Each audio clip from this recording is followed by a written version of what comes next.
Our Rotary International Director, Patrick Eakes, sent along this video I'm getting ready to play to kick off our show, and then he'll be followed by Rotary Supervisor for Membership Growth and Experience, Jose Gonzalez. Thank you, Andy. Good evening, and welcome to our Membership Action Plan webinar. Thank you for taking the time to be here tonight, and more importantly, thank you for everything you do to strengthen Rotary in your clubs and communities. Over the past several months, we've been on a shared journey together, digging into the full life cycle of membership. Back in August, we focused on new club development, asking how Rotary grows when communities change. In September, we turned inward to engagement and the club experience, recognizing that culture matters just as much as numbers. October challenged us to think boldly about attraction and discover Rotary, how we tell our story and invite others into it. November reminded us that bringing someone in is only the beginning, as we explored new member onboarding and the importance of that critical first year. And in December, we wrapped 2025 up with an Ask Me Anything session that surfaced honest answers, practical challenges, and real world insights from leaders across our zones. And just last month, we took this conversation live from International Assembly. We heard from Rotary senior leaders and incoming district governors, a few from outside our zones, who recognize that these MAP webinars are equipping club leaders with the resources and tactics that will lead to a growing Rotary, something our world needs. Each of these conversations has reinforced a simple truth. Membership is not a single initiative. It's a system. Every piece connects to the next. That brings us to tonight's focus, increasing member participation. Because here's the reality. Recruitment gets people in the door, but participation is what keeps them engaged, inspired, and committed.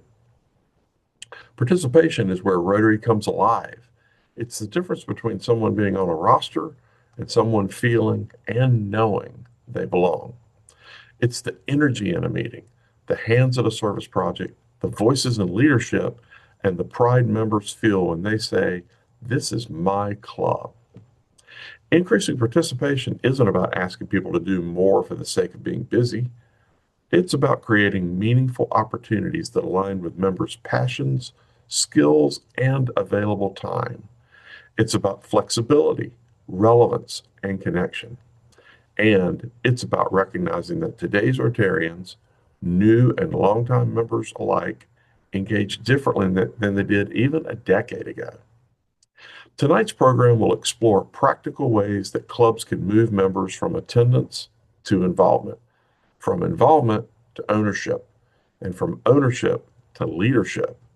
You'll hear ideas you can adopt immediately, strategies that have worked in clubs across our zones, and perspectives that may challenge us to rethink how we define participation.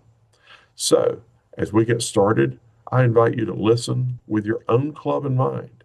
Think about the members who are fully engaged and those who might be quietly drifting. Ask yourself, where are the opportunities to invite them back into the heart of Rotary? With that, let's dive in and continue building clubs where every member has a reason and a way to participate. Thank you, Rotary International Director Patrick Eakes, for the recording for tonight. We appreciate your time and commitment to ensure we have a smooth start to our MAP webinar. And hello to our MAP webinar attendees. My name is Jose, and I'm the Supervisor for Membership Growth and Experience on staff with Rotary International. And it is great to be here with you all tonight. As you heard at the start of this webinar, we learned that you enjoyed the live format of last month's webinar. So this month, we are bringing you something similar and look forward to the engagement as we hear from all of you. But first, let's dive into the club experience and how the club culture plays a meaningful part in member satisfaction. Over the last few years, we have regularly discussed the club experience and how it plays into meeting member expectations, reducing member attrition, and increasing overall member satisfaction. Today, we're going to look at the framework, but we're expanding it even further. So let's look at the club experience expanded. Let's start by looking at some of the results of one of our all-member surveys. We asked our members how much they enjoyed their club meetings. Of our responses, Rotarians indicated that they overwhelmingly enjoy their meetings, with a combined 89% for enjoying the meeting. Rotaractors' responses indicated that 81% enjoy their meetings.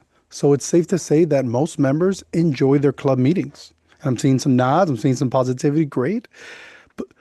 Then we asked our members, how comfortable have you felt with your fellow club members? And of course, of our responses, Rotarians indicated they once again overwhelmingly felt comfortable with fellow members for a combined 94%. Rotaractors' responses indicated that 88% felt comfortable with their club members. So it's safe to say that most members feel comfortable with their fellow club members, as all of you do here today in this MAP webinar. But then we asked our members how many of them had proposed another member for membership. Shockingly, only 52% had proposed between 1 and 5 new members to their club, and 47% had not proposed a single member. 1% was even unaware of how to propose a new member in their own club. Something to think about and consider when we onboard our new members on how they should then engage and extend that invite.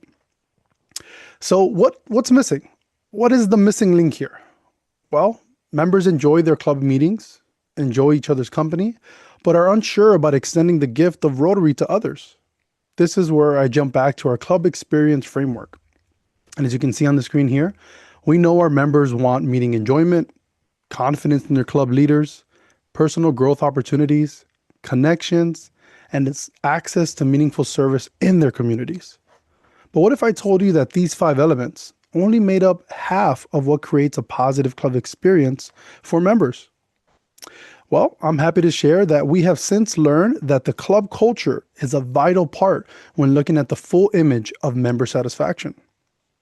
As shown in the diagram, the club culture is just as important as the members' expectations.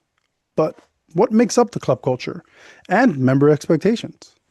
Well, I'll tell you that every club has a distinctive club culture created by the interactions of the club's members, relationships, activities, policies, and practices. Think of your singing clubs, clubs that invite spouses, partners, and their kids to club events, clubs that announce birthdays in club meetings, host a Happy Dollars Sunshine segment, and foster a culture that members truly enjoy.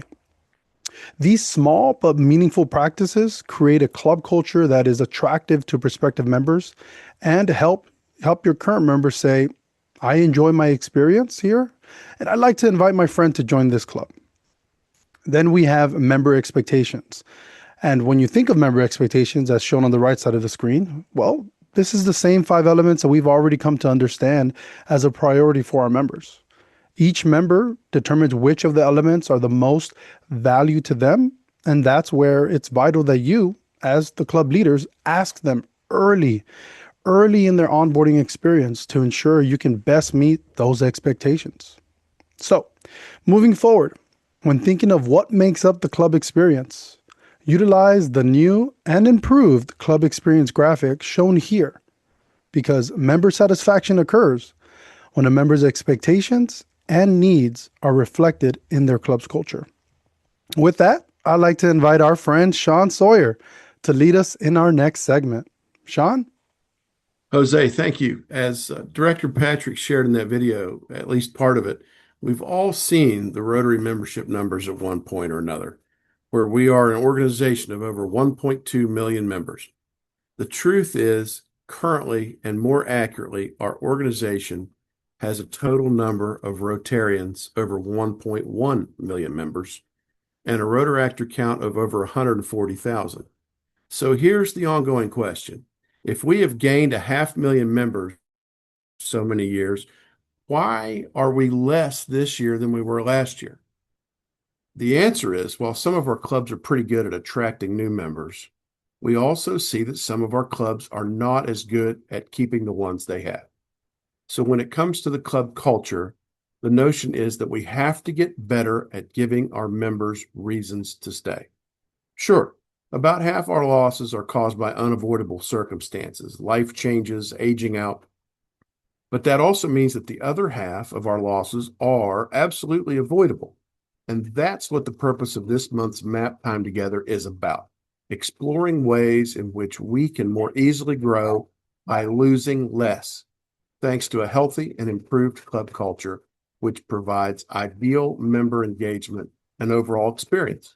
So let's start with some questions that Jose and I will assist in presenting and moderating. Jose, what's the first question? Well, thank you, Sean. But before we ask our first question, I'd like to recommend that if you have not done so yet, adjust the view of your Zoom window to either gallery or multi-speaker for the best viewing experience for tonight's format. You can see that in the top right section of your screen or your Zoom window. With that, let's go ahead and kick this off with that first part of the discussion that Sean mentioned. Member engagement is a core strategy to support retention and reduce the number of members that leave each year. Reduce our attrition, essentially. A club that engages in its members retain more than a club that doesn't. And recently, a club shared with me that last year they started a member reach out initiative in which each board member was assigned a set number of members each month to contact and check in. Some elect to phone call, some elect to write letters, some send a text message. The following month, they rotated that roster and each board member contacted another set of members. They found this to be extremely helpful in re-engaging with long-standing members, and they saw some of them return to club meetings. So, the first question for tonight of our discussion, has anyone tried anything similar to this in their own clubs? Feel free to drop your answers into the chat, and if something stands out, both Sean and I will call on you to share in a brief couple of sentences with the group. And I'm seeing a few things. I have associated with clubs below 20 members and we feel we are failing. I'm sorry to hear. But tonight we get an opportunity to learn how some people have taken small clubs like 20 and engaged them to grow. So hopefully we can get some great ideas that you can mirror and utilize in your club. Who's got great ideas to help those smaller clubs on engaging similar to what we shared? Drop it in the chat. And if anyone is eager, I'd take a volunteer who's willing to raise their hand. We'll call on you and get you to share with the entire group. Look at that. Amelia Stansel, Pastors for Governor, started a phone tree in the past month with our membership committee making calls. Fantastic. A great way at the district level to engage, or if not at the club level. Happy birthday postcards to send out to members. An easy to do process that says a big thing because we all know birthdays are huge. And service projects to help people engage. Fantastic. Your service projects have to relate to your community needs. Agreed. And we'll see that Ruth Jones keeps a roster of members, and although attendance is no longer mandatory, if a member misses 2 or 3 meetings in a row, they call them to check in and reiterate upcoming speakers and fun events. Just an easy way to engage and let them know that we haven't forgotten you, and here's what we've been talking about. So thank you all very much for sharing. Great ideas on how to engage your members. And I'd love to see that there's still more and more coming in. Flood that chat because people are going to want to download it afterwards and save it for their own club. But for now, let's pass it on over to Sean, who's going to lead us through our first poll of the evening, where you all get to let us know what you think. Yep. Thank you, Jose. Let me set this question up. If we want to know what members want in and want from their club, the simplest way to find out is to ask them. So here is our first live poll question of the evening, and it's a simple one that can be answered with either a yes or no. Has your club conducted a member satisfaction survey this Rotary year? Ooh, those responses are coming in, Sean. Yeah, they sure are. All right, that poll's concluded, Sean. All right, great. The question again was, has your club conducted a member satisfaction survey this Rotary year? 41% of you said yes. From those that said yes, what is it you do with the results? And maybe better yet, what did you learn from those results? You can put your answer in the chat, or you're welcome to raise your hand and we'll call on you. Let's be honest, we can take all the surveys in the world, we can look at the results, but if we then put them in the desk drawer, there's probably not going to be much that comes following that as far as change goes. I see measuring against what your club is doing, discussing the results, great answer. Talk about them in the board meetings and club assemblies. Share the results with the club, fantastic. Then try to show actions that conform. Change of venue, member satisfaction. I see a lot of discussing with club members. So let's take the flip side of that equation. From those who said no, is there anything that prevents you from following through with creating a survey? And I saw one answer in the chat already that said poor results. What is it that the rest of you may want to offer as far as what it is that's preventing you from doing that survey? I still see a lot of positives. That's good. Survey scheduled in May. Herman Dixon's going to find out. Anybody else? Getting members to respond, yep. Time and the chance to get it on the agenda. It is certainly a busy time of year. Sean, there's a great one in there from Chuck. Yeah, I see Learn that. how and where to find. What's the best way to find how to actually implement a survey? Well, one answer is there's one built into the Membership Success Center in MAP in DACDB, prefab survey. All you have to do is schedule it through your Pmail and out it goes. What to include? Susie, I'd take a look at that and it will give you some ideas. A different answer to that question is, what is it you want to know about your club? And just ask those questions. Is there a standard survey? Yes. Again, Dawn, there is one you can find there in MSC, in the Member Success Center.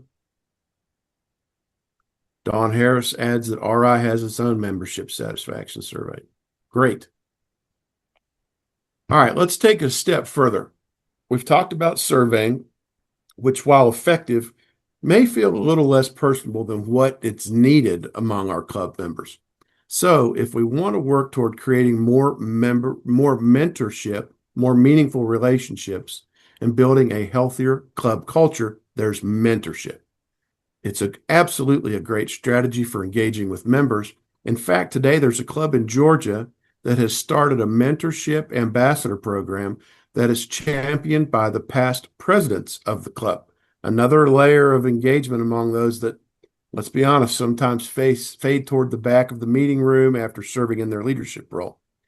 So instead of perhaps the sponsors of the new member, it's the past presidents that partner with those newest members and ensure they are engaging with the club successfully. This is not a poll question, but has anyone had success in a mentorship program? And if you have, please put in the chat how it was structured or raise your digital hand. We'll be sure to give everyone a chance to share that wishes to do so. Members tired of nothing but nonprofit presentations. Chuck, I see your hand up. Please unmute. Share.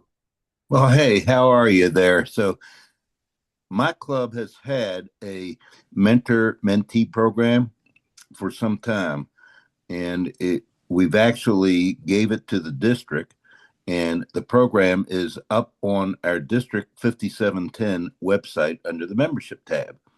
And what's good about it is it includes a checklist for mentees, but it also includes a checklist for mentors too, because mentors there's certain things they need to make sure that they know and understand. And I would say in my club, it has been somewhat successful. One individual, one Rotarian on our club membership team is responsible for the mentor program. And he reaches out to the mentees about maybe twice a year to see, hey, how are things coming with your mentors and stuff.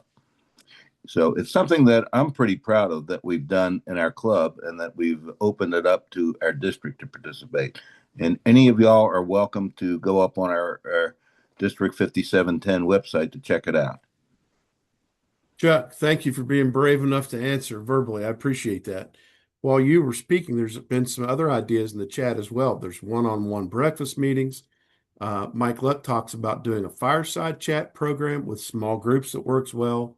Russell said we do a red ribbon program, not exactly a mentorship, but members want to get rid of the red ribbons. And to do that, they must complete 3 of 7 tasks. And then Detlef talks about an onboarding program that they started last year. Those are all fantastic ideas for engaging members. So again, thank you all for sharing those. We've actually reached the midpoint of tonight's program. So let's take a break and enjoy the scheduled halftime show. Chris, take it away. Over a century ago, one man's idea sparked a movement. Arch clones believed Rotary could do more than serve. It could change the world. He dreamed of a foundation built on giving. Yeah. Step back in time to 1917. Arch Clone had a vision, a fire, a dream. Listen up. This is the story of how one small gift became a force that sparked a global shift. Listen, I was standing at the podium dreaming out loud. Said Rotary needs a fund that'll make us proud. $26.50 in the pot might not sound like much, but it's what we got. Fast forward through the years, watch it multiply. Dreams turn to projects that touch the sky. From local goodwill to a worldwide stage, the Rotary Foundation still writing that page. From 2650 we started the flame. Rotary Foundation, remember the name. Every dollar given is still for the fight. To make peace, bring hope, and shine that light. From 2650 we started the flame. Rotary Foundation, remember the name. Every dollar given is still for the fight. To make peace, bring hope, and shine that light. We took on disease, said polio's done. Mobilized millions till the cases hit none. Vaccines in the hands, kids safe on the street. We won't stop dropping till the job's complete. Clean water flowing, education grows. Mothers and children, relief when it shows. Peace, fellow study, changing the game. Across every nation, they carry the name. It ain't just money, it's vision and trust. This Rotarians everywhere saying service above us. Every Rotarian, every year, that's the key. Together we can build the world we wanna see. Now it's billions invested, projects worldwide. 7 focus areas changing lives with pride. From environment to peace, economies too. The Rotary Foundation is the engine that makes dreams come true. I'm Arch Clone, speaking straight from the past. Planted a seed that forever will last. So when you write that check or you give online, know you part of a legacy divine. From 2650 we started the flame. Rotary Foundation, remember the name. Every dollar given is fuel for the fight. To make peace, bring hope, and shine that light. All 20 subsidies to the future we see. The foundation's work is our legacy. So keep giving, keep serving, keep changing the plan. Rotary Foundation, together we can. From Arch Clone's vision, the story's been told. We're doing good in the world, and the future is gold. I have to tell you, my favorite part of that halftime show is as I'm going through the pages, seeing each and every one of you bobbing your heads, enjoying it. I hope you download it. The download link is in the chat, so you can go ahead and share it along with your own networking groups. I really did also think that Mark Brandon was going to grab a guitar from behind him and just start playing, but I didn't see it happen. So hopefully in the next month we'll see. But what a great halftime show. Super thrilled to be back for the remaining portion of our time together today. And we're going to jump right back in with another poll. One of the most popular terms in the Rotary world is the family of Rotary. Some clubs use this term to engage the family members of club members. Others use it to frame their club members as added family. Our good friend, past Rotary International President Stephanie Urchik, certainly has embodied the family of Rotary concept and regularly shared that Rotary was her family. So here's our second live poll question of the evening, and it's another simple one that can be answered with either yes or no. The question is, has your club incorporated the family of Rotary concept into their programming? You will have 30 seconds just like before to submit your responses. And I'm thrilled to see that overwhelmingly yes is growing. It's growing. Keep it going, y'all. I want to hear about this. And then after you drop in that yes or your no, if there's some no's, drop it in the chat. Let us know, how are you engaging the family of Rotary concept in your club? People want to see the ideas, people want to mirror it. And as our director always references, they want to rip it off and duplicate it. So share the wealth. So many yeses. Couples joining discount. Russell, what a great idea. You already got one, might as well get the other one for half off or something like that, right? Let's see, picnics and social gatherings. So we're inviting them at the gatherings so they can socialize and learn what Rotary is to further connect. Family members are included on service projects. Eric, thank you very much for sharing. Chris, have we hit the end of that poll? Yeah, we're Yep, seeing we've concluded the poll. We've a lot concluded, a and lot of family-oriented answers in the chat. yes, I'm glad to see the same, Sean, because there's so many people here that see the value in the family of Rotary concept. Now, this is where I'm going to ask, where's the brave soul? Sean got one. Sean also got a lot of positive reactions and hearts and thumbs, and I haven't gotten any, so I got to figure out a way to get some of those. But where's my brave soul that's going to share how their club engages with the family of Rotary concept? Who's going to raise their hand tonight? At least one person. There we go. Russell, you're back at it. Russell, let us know, how do you incorporate the family of Rotary concept into your club? So I put on my video. I apologize. We mentioned the couples membership, which has been great. We actually have 3 couples taking part of it. We have about 69 members in our club. We have events at people's homes. They're always encouraged to have their families present. Many times, the children are there, maybe helping the parents who are hosting serve the dinner, running the bar, whatever. We do a lot of maybe 4 environmental projects a year, stream cleans, and the kids are there with us, spouses, kids, friends. We make it a much bigger event than just members, which is awesome. And there's always a planned social event after that. The cleans are in the morning. We go out for breakfast or lunch or whatever. So that's what we do. Awesome, Russell. Thank you very much for sharing. I appreciate it very much, sir. Awesome. So I'm seeing in the chat, there's actually quite a bit of you that are doing this right now in your club. And one of the ones that stood out to me, Ed Davis. Ed indicated that we have to care more about our members. If members are having medical, family, work issues, we need to reach out to members to show that Rotary is more than just a club. It's a family that cares for each other. And I got to tell you that Ed is spot on, right? We're there for the community, we're there in service, but we also have to be there for one another. Life happens to everyone. And if you have the opportunity to reach out and connect, check in, I got to tell you that it goes a long way. And that in and of itself is the concept of the family of Rotary, that you're just extending it to those people that are engaged with your club. So thank you all very much for sharing. I'm glad to see that so many people are already doing this in their club. And for those that are not, take notes, copy the chat. We'll see what we can incorporate in your own club. And now it's time again for you to drop in your ideas, but this time it's going to be in reference to engagement. We're continuing on an engagement. All member survey data continues to indicate that members enjoy a fun club meeting. I got to say, by a show of hands real quick, how many of you are having fun tonight? Yes, I love it. Well, a club recently shared with me that they have walkout music as part of their club president introduction at each meeting. And then another club shared that they showcase with images what service projects have been completed over the last week to highlight what they accomplished for those that are not able to attend service project on a regular basis. Another way of just keeping people informed and engaged. These are just 2 simple ways to make meetings more enjoyable for members and overall more fun. So our next question, and you can drop it into the chat again. How have you incorporated fun into your own club meetings? Let's hear about those fun moments in club meetings. Walkout music, I have to tell you, it's a good one. I might try that out. Oh, are we having fun? And we often hear this, right? As part of the 4-way test, number 5. Is it fun? It's a good one there, Doyle. Happy Dollars is a great way to have fun. Many clubs use it as an opportunity to make jokes and have fun and celebrate with their fellow members. A surprise pop-up service project. That's a very fun meeting when you weren't anticipating it. Sean, did you see a good one there? I saw trivia questions. Oh, that's great. Trivia questions. I'm intrigued. Who posted that?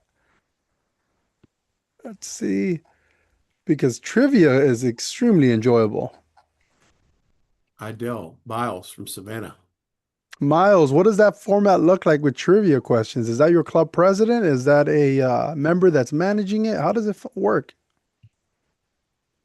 So we have one of our senior members, one of her jobs, well, task is she has weekly trivia questions. It could be something along, presidential, just any particular topic. We do trivia every week and we love Miss Pat when she does it. So it's so fun and exciting. And we do it by teams. We break up into different groups depending on where you're sitting at. So we do groups and whatever team gets it. If you get it wrong, you pay $2 to go in the happy dollar bucket. So lots of fun. Thank you very much for sharing. Truly an extremely fun club environment. Thank you all so much for making your meetings fun. It's the ticket to engaging and reducing retention. So, Sean, why don't you keep us going and see what we have next? All right. If we're talking about fun, when it comes to Rotarians, sometimes fun involves competition. Friendly competition, but competition nonetheless. We have a district in Zone 33 that does the Rotary version of NCAA's March Madness, which result in not just creating new clubs, but ones with the ideal notion of engagement. So here's our third and final poll question for the evening. Again, answered with a simple yes or no. Has your club created some type of competition between members to increase engagement? Looks like about 4-1. Ask, ask, ask. Dick O'Donnell. Excellent. Somebody with an iPhone has high school students that sing the national anthem each week. That's fantastic. Something around local knowledge. Yeah, there's some competition going on there. All right, Sean, that poll has concluded. All right, it still looks like only about 20% of you said yes. So for those that said yes, if I didn't mention your competition in the chat, please feel free to share that. But since there was an overwhelming no, let's ask this question, Jose. What is holding you back from following through with creating some sort of competition in your club to foster engagement? Pressure on the members? Brenda? Alan Bounds has a football pool, excuse me. We're still getting positive answers, Jose. I don't know that anybody wants to be completely honest why not, but man, the good answers are really taking over. Creativity and follow through, someone to run it. There's an honest answer. Just never thought about it. Great. Well, now you have. And Claudio, maybe one of the better answers so far. We haven't tried it yet. Glad the yet's on the end of that. Football pool. Okay, great. All right, now that we've had our questions and some discussion to follow each one, it's important that we conclude these types of calls by identifying some key takeaways. But instead of the MAP team suggesting what it believes are those takeaways, we would like for you to offer them based upon what you've heard this evening. So, anyone willing to share what you believe is one thing that we could all focus on and accomplish moving forward? I'll give you a hint. It has to do with engagement. Here it comes. Make meetings fun, making it fun. Eric Critchbaum, I saw your hand go up first. Please, sir. Do a survey. Find out what's going on in people's heads. Great answer. You must have been paying attention earlier. Any other good ideas? Vicki Jones. We select 3 members for each meeting to bring a specific item and present it with a story to the club. Then the club decides the winner by applause. It's a way to learn more about members. Fantastic. Have each board member contact 5 members we haven't seen. Social interaction, lunch in small groups. Keep in contact with your members, family of Rotary, scavenger hunts, reaching out. If we all invited one person, we would have 224 members. Show and tell. Do a survey. If you want a copy of the chat, click on the 3 dots. That's not an idea. That's actually a suggestion. Here's a great idea. Download the chat. Great, George. Great answer. Doing the survey. This is all fantastic. Look, whatever it is that we want to turn into action, the moral of the story is that we continue to explore different ways that we can engage our members. With that said, now it is time for our monthly Membership Success Center tidbit. And to bring us that, I pass the mic to our immediate past Rotary Membership Coordinator, Terry Weaver. Terry, take it away, sir. Thanks, Sean. And hello, everybody. The Membership Success Center, or MSC tidbit this month, is timely as we're just entering the pre-pets or PELS and PELS or PETS season, when presidents-elect are starting their plans for the year as president, beginning in July 1st. The first step in that process is setting a membership goal. The question is, why? It's been well proven that clubs that set membership goals are more likely to grow than those who don't. And we recommend you do that in the Membership Success Center. So why do that in the MSC rather than Rotary Club Central, as we're all used to for years and years? Well, the MSC provides a rich decision-making context for the president-elect that Rotary Club Central simply doesn't offer.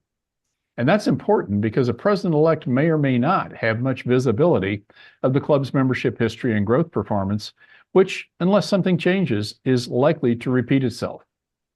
The MSC also provides historical average terminations, the number of people that will need to be replaced unless something different happens, and compares the club's attrition rate with the district average, which is a reasonable attrition rate benchmark. So the question is yours one of those clubs that has trouble keeping members or not? None of that information is readily available in Rotary Club Central. And the MSC goal setting process provides informational prompts along the way to help you setting reasonable and realistic goals, especially if it's the first time doing something like that. Finally, there's an assessment of your own club's problems to solve, plus recommended strategies for your club membership plan. So you get a head start on your club membership plan by doing the goal setting process in the MSC. Well, what about Rotary Club Central? RCC is important if you're after a Rotary citation. Now, the membership goal is only one of 13 goals needed to qualify for a citation. So we recommend you use the MSC first as a decision-making tool to determine the goal. And if you're interested in the citation, just enter that membership goal while you're in there, entering the 12 other goals. In the case of most clubs, that's an additional 2 keystrokes of entry. So in the chat, you'll find a link to a short video that walks you step by step through the goal setting process in the MSC. Do yourself a favor, watch the video. It's only 6 minutes. And after that, I guarantee it will take you way less than 6 minutes in order to get your membership goal set in the Membership Success Center. So please have a look at the video, set a goal in the MSC, and thanks for your leadership in your Rotary Club.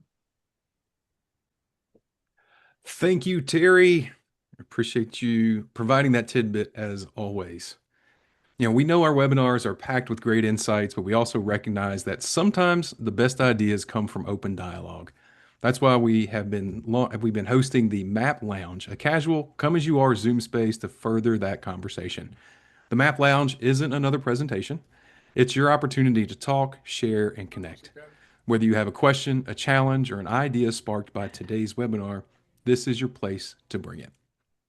Think of it like Rotary Fellowship meets a strategy session. So grab a cup of coffee and join us in the Map Lounge for meaningful solution-driven discussion with other passionate Rotary leaders this Saturday, Valentine's Day, because we love membership, at 10 a.m. Eastern, to explore how we can put these ideas into action in our own clubs and districts.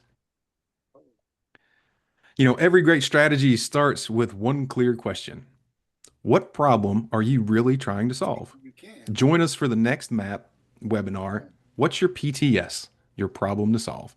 If your message feels fuzzy, your growth feels stuck, or your members aren't engaging the way you hoped, this session is for you. We'll help you identify your true problem to solve and turn clarity into action. Don't guess, get focused, and register now for the March MAP webinar, What's Your PTS? And finally, we're here to support you every step of the way. If you got questions or ideas, scan the QR code. We'd love to hear from you. So, you all know this. QR codes are magic. They just pop right up on your phone to the direct place you need to go. So if you got a question you didn't get answered tonight, go ahead and pop it in there and we'll get back to you. You're not alone on this journey. We're here for you. So thanks again for being with us in the February MAP webinar. We look forward to seeing you again on the next one on March 9th. Have a great evening.